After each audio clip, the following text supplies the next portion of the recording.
Okay, hopefully it's recording me. It cut me off, but I caught it, so I'm going to repeat what I was saying. So never you fear. Um, and it's awful because it cut me off when I was talking about love. Um, but yeah, like love is power. It's self-control. It it gives you, it frees you in a way that you, and I think there's no contradiction between love and reason. I don't believe that. You fall in love with somebody and that's completely different. That's not reasoning because that's mixed up with hormones and stuff. But true love can be mixed up with hormones or not. It doesn't matter. It's a deeper feeling that is not contrary to rationality or reason. Because in some sense you start to reach the point where what we normally consider rationality just starts to break down and recombine with feeling as it approaches the truth.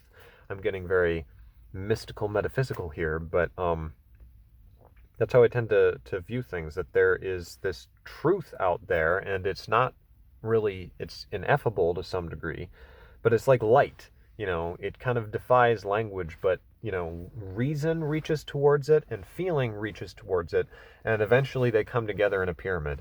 So that's another element of kind of my mystical thing going on.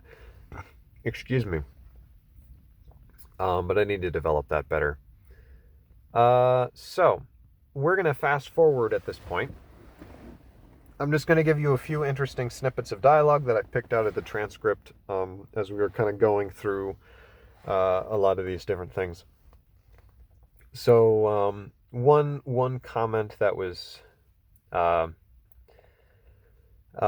Girl said this, quote, "One of the rules I made regarding media outlets was that I would not take an interview if they don't agree to talk to other people. They couldn't just talk to me. They had to speak with other people. That was the agreement. We are the only experts on our lives. So if other people are talking for us, that diminishes our voices. We fail to recognize the strength and authority of our own experiences. So we must make agreements to pass the mic. It is an obligation to not speak on issues that concern us specifically." Which is, yeah, I'll just leave that one where it is.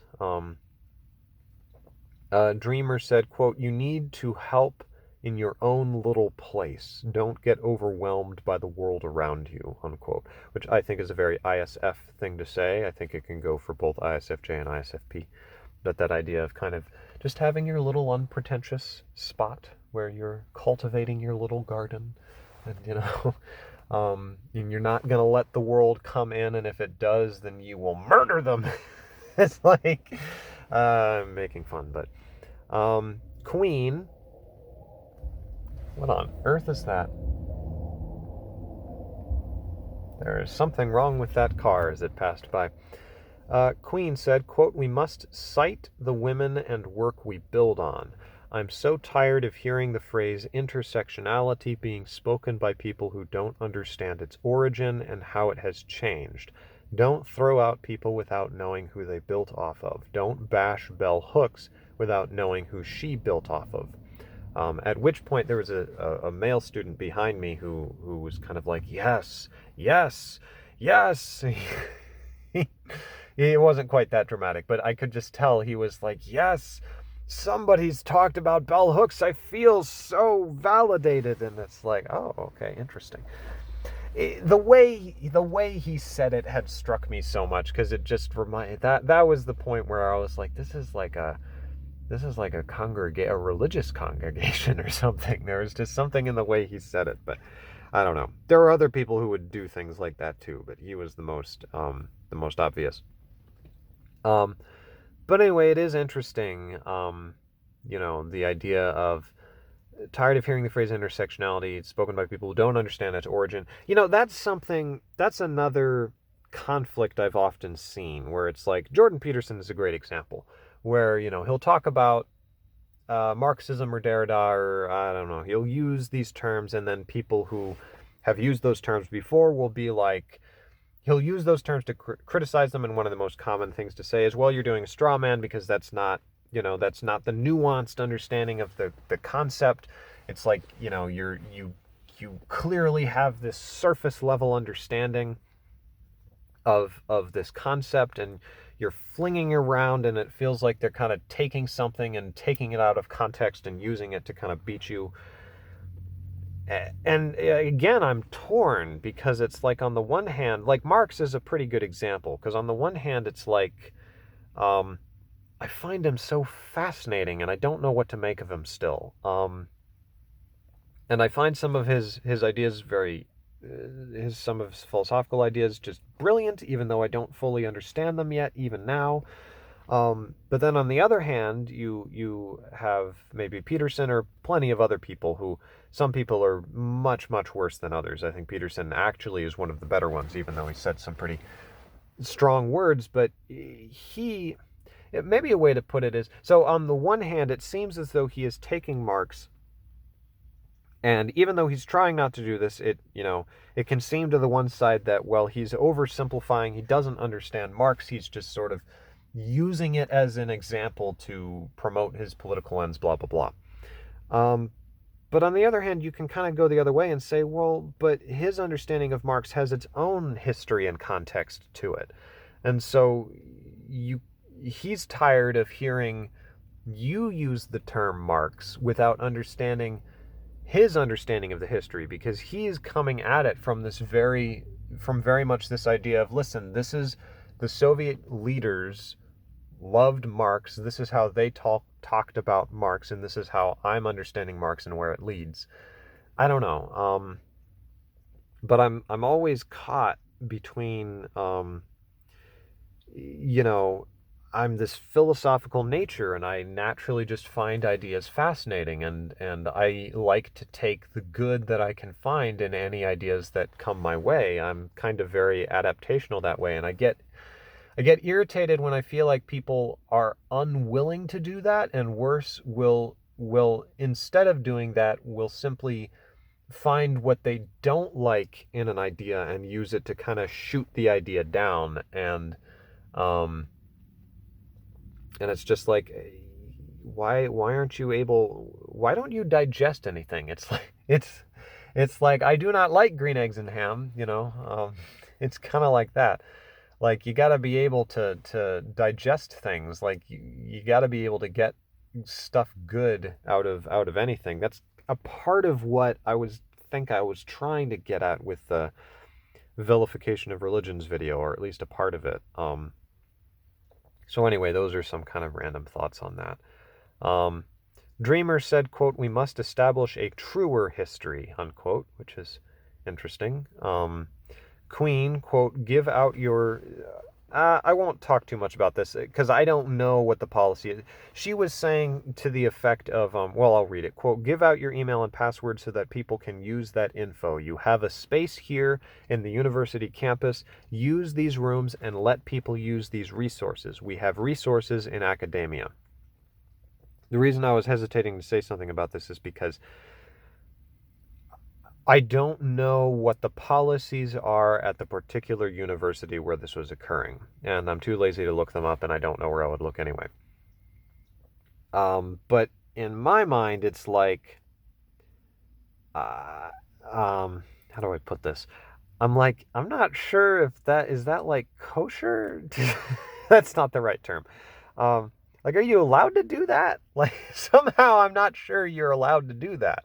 I don't think you're supposed to be giving out.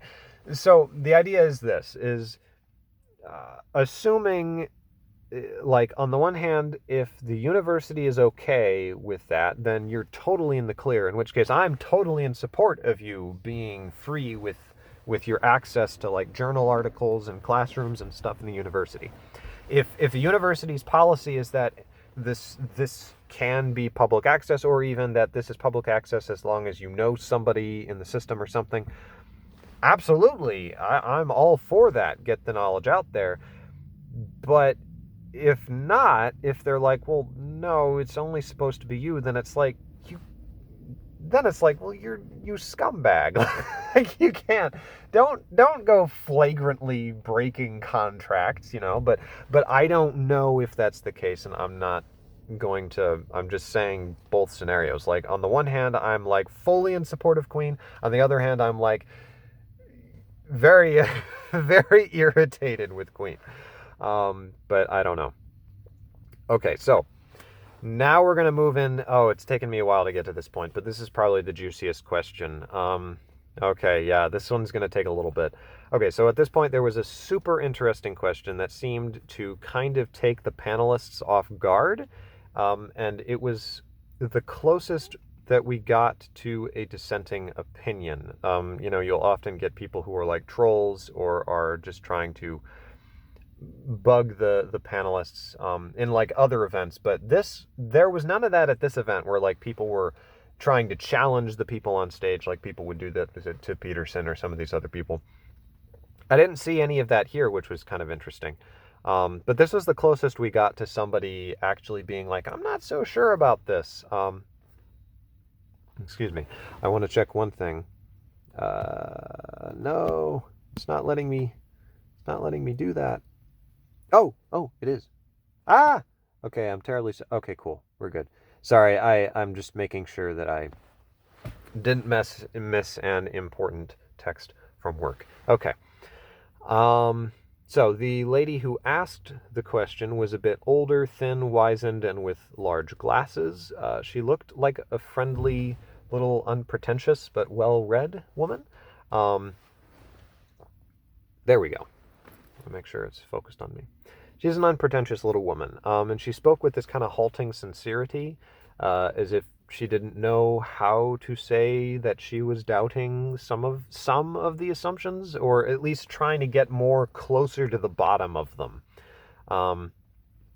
Excuse me. So she said, I have a question and would like to partially answer the question too. I'm very challenged and stimulated by the idea of identifying the socio-historical context of gender-based violence. Sorry. There was a flashing light. Let me go back. Identifying the socio-historical context of gender-based violence. I've asked myself, where in the world would you start? I can't even think back to a time when this wasn't the case, right? These questions, or these issues of dominance, are already changing. We're talking about how we relate to this problem of blacks and whites and such, but we are already crossing these boundaries and becoming one, let's say, despite the fact that there is continual dominance and a need to confront dominance. What I'm getting at is that I think human nature seeks dominance and seeks submissiveness. This is part of human nature, and if we go back to when it started, we must take a humanist approach to the problem and include men. In other words, I'm kind of obsessed with this idea that the duality of human nature is going to rear its ugly head all the time. Okay, this is so fascinating.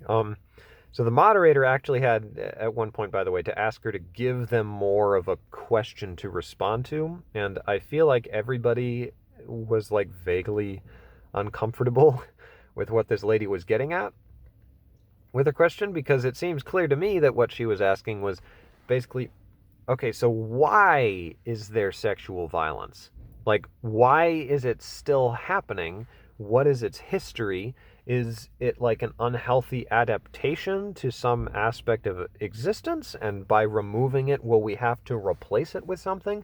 Will that other thing be worse? Etc., etc. It's like you got Paglia and Foucault. I have this bizarre joke. It's dumb. But there's kind of that ENTP-ish quality to it where it's like, I don't care about morality. I care about what is true. I care about finding, it's not morality per se. It's, I don't care for the ENTP. I think will tend to, because FI is lower down, they tend to be anti-FI. In socionics, that it would be the POLR function or whatever. They're kind of like, I don't care about like other people's feelings on this matter, and I especially don't care about other people being self-righteous. Like self-righteousness, I think, is one of the big things that bugs them. Because it's like you're proposing what is ethical and then you're fulfilling it yourself. And then you're saying that you're righteous, and they're just irritated by that. And so it's like, I don't care about morality in that sense. I'm just interested in what is true. And so you get people like Puglia or Foucault, that's why it's so fascinating that Puglia hates Foucault. And so my joke was that I think this woman who had like the big glasses, was sort of thin and wizened and looked kind of like Puglia, but her face was more like Foucault. And I'm like, Puglia had a love child with Foucault, and that's why she hates him so much. And this is the love child. We found her. So I call her Camille Foucault because I'm a weirdo, who apparently writes bizarre fan fiction of contemporary philosophers. Anyway, they're both interesting people. Anyway, so no one offered any theories or accounts or like historical revisions to answer the question. Before we get into that, actually, I do want to mention, so when I was earlier talking about my faith in the universe and the goodness of the universe, this is the sort of thing I was talking about. Like, because on the one hand, you have to ask these questions, like the unpleasant question of, okay, why has there always been sexual violence? And if there's always been sexual violence, can we ever actually get rid of it? And I refuse to answer the question, can we get rid of it, in the negative. I cannot. I also don't want to answer positively, like, yes, if we like murder everybody or something like that. Like, yes, if we have a French Revolution or something where we kill anybody who is accused of having, committed this violence against anybody else. And it's like, okay, no, don't do that. But I also refuse to give up hope in a better society. And I think that it is that hope that has at least gradually improved things. And so I think that the answer at the bottom, I have a faith.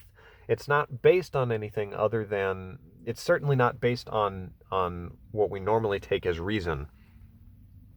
But I need to make another video about that. But it's a faith in the fact that the universe is constituted in such a way that actually is in our favor. And I think that's actually something at the bottom of what Peterson is constantly trying to kind of get at.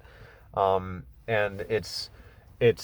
I actually think essentially what Nietzsche's getting at, though he has a lot of nuances there, because he's trying to be he's certainly more pessimistic. I think his is more of the universe. Certainly the universe is not benign to us. That's not what I mean.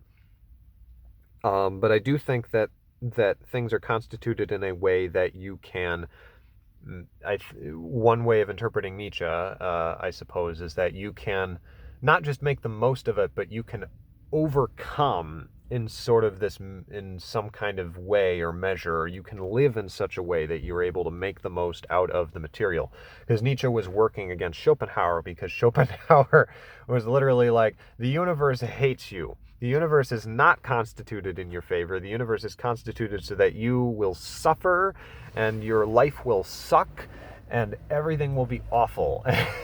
And that's Schopenhauer.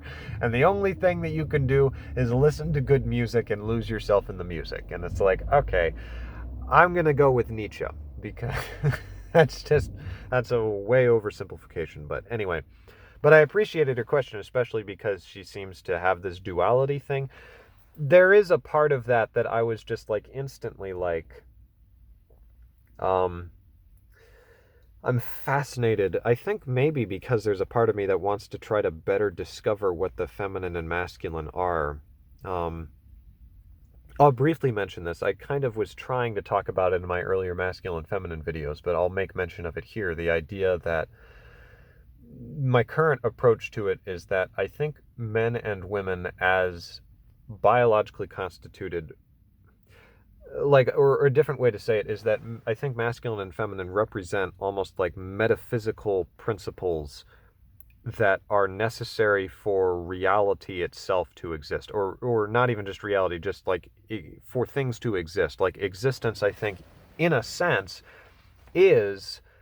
could be described as masculinity, femininity, or yin yang as these sort of ultimate principles, and that the emergence of sexual reproduction, and I think this also gets into sort of what Peterson, it's very Petersonian, you could say, which he's getting from Jung and Dawkins and a number of these figures, Darwin. He's sort of mixing them together in this delicious, delicious Peterson salad. Um, but uh, uh, but this idea that the yin and the yang will be reflected in elements of the existence as it develops naturally according to its laws, and so you get male and female, and I don't believe that the male and the female are like perfect. It's just absurd to me that they are perfect representations of those principles, because obviously they're individuals and there's all this variability.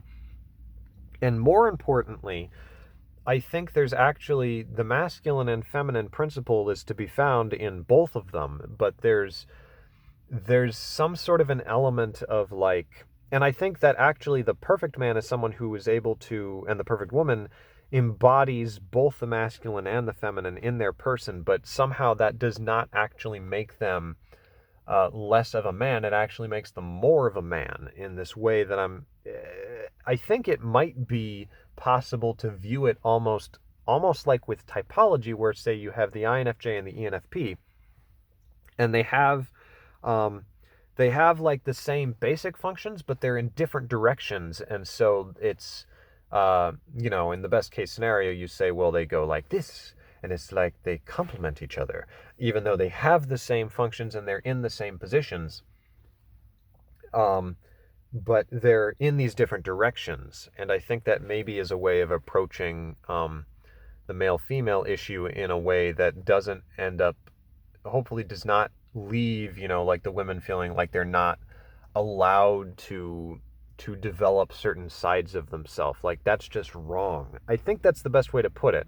Is it I'll be irritated with the way that sometimes people will talk about gender, because it feels like they are trying to limit legitimate areas for me to develop myself, or areas that I'm already developed in, like compassion, or the fact that I really like children, or elements of myself that statistically are more feminine, but I think are legitimate aspects, not just of myself as an individual, because that's an interesting thing, right? Is that if you emphasize the like if you when you continually emphasize well, I'm different from everybody else and this is my specific experience, you also isolate yourself from everybody else. You have to balance that, and I think this could be a potential way of saying I am like everybody else, it's just I'm like everybody else in my own way. I don't know. Because you're still gonna you're still aiming for the same perfection, but you won't look the same as everybody else when you're perfected. But you're still in that same journey.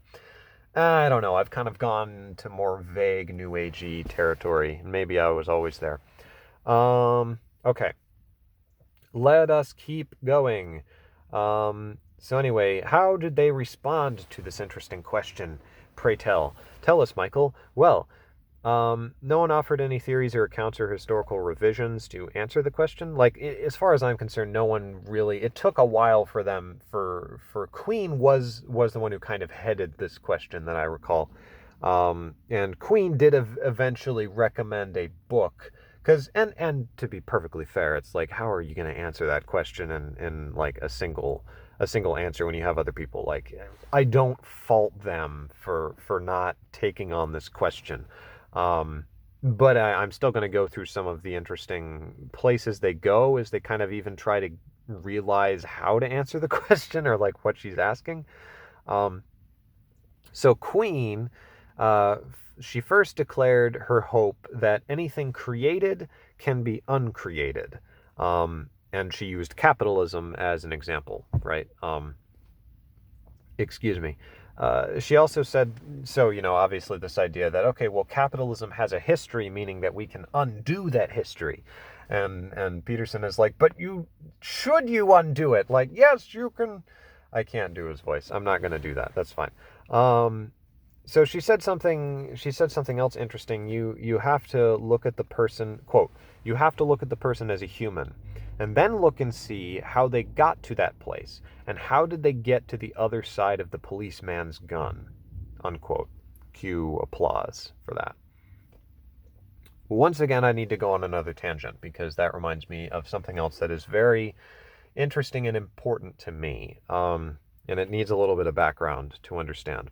So I transcribe, I'm currently transcribing another class right now, and for, I guess, confidentiality purposes and stuff, even though it's like, there's no way you'd be able to figure this out, but I'm not going to give you all the details, but it's interesting because the class is listed as like an anthropology class, but it's like a higher level anthropology class, and so far as I'm concerned, they haven't talked about anthropology at all. There's another class that is an anthropology class where they do talk about more anthropology. They talk about Durkheim, and they talk about arguing with him, and talking about different cultures and stuff. This class is headed by somebody who is self-proclaimed. They are a social justice activist person. And so far they have talked exclusively about this concept of environmental justice, which it's like, I mean, really, it just kind of comes down to all of the kind of typical things that you hear. It has a lot to do with inequity, especially the concept of like the poor quality of colored housing.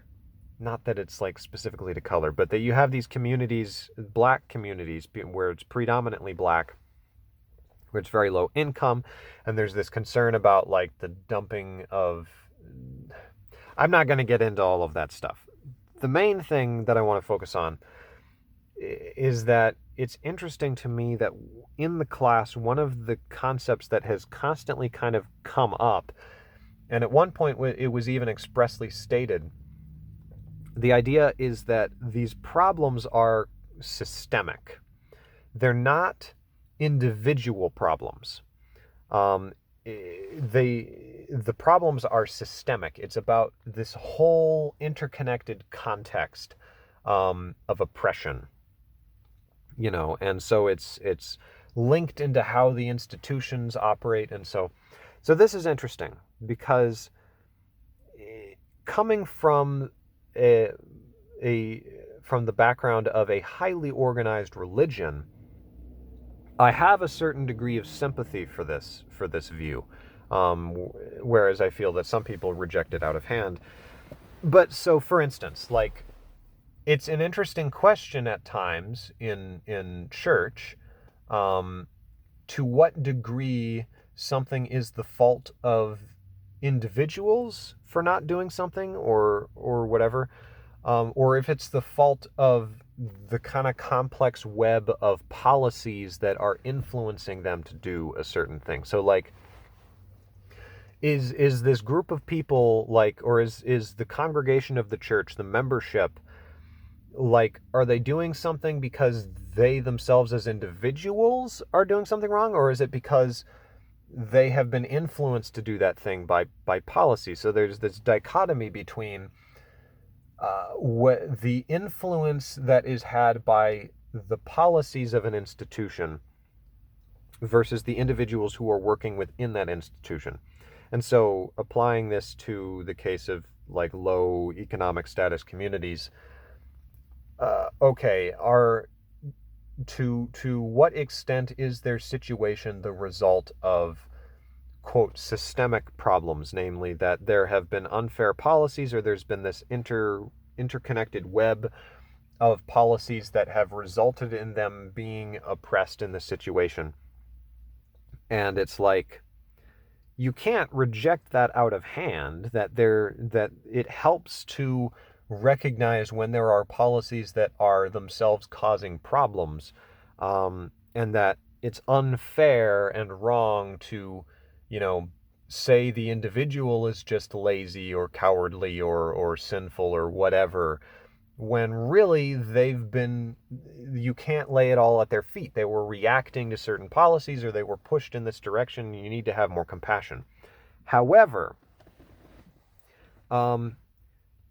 there is something about that, the effect of that you have to realize is that it takes away the individual's agency, and thereby also takes away their dignity.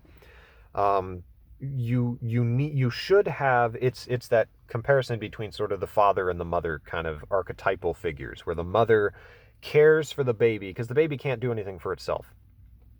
The baby's a baby, right? And it's like I hope it didn't switch. I don't think it. 33. No, we're still good. Like, the baby can't take care of itself.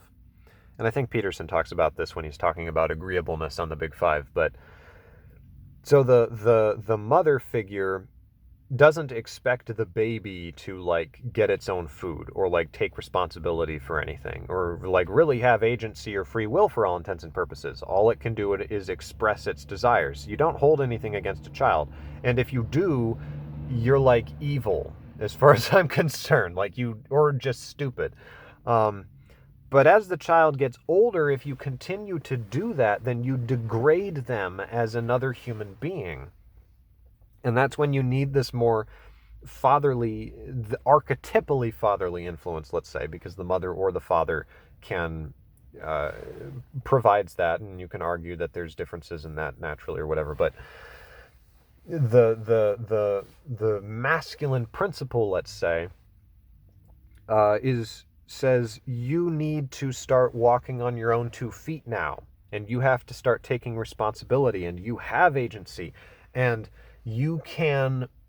Yes, there's always going to be elements of institutions or society that are going to be unfair to you and are going to work against you, but you have the power to, despite that, take opportunities and work your way around the system and improve your lot. That unless things are so bad that is impossible, you can figure that out, and that is the hope. And it's like, if you damage people if you take that hope away from them. And it's tricky, because in some cases it's like, the temptation is to say, you're a lazy bum, you're not doing what you should, you're not taking responsibility, and it's like you're saying it to somebody who legitimately is not able at this point to take care of themselves. This is a big problem with, like, mental health issues. Excuse me. I think we're coming up on the switch, so I'm gonna wait. I really hope I don't wait for nothing. Wait for it. Wait.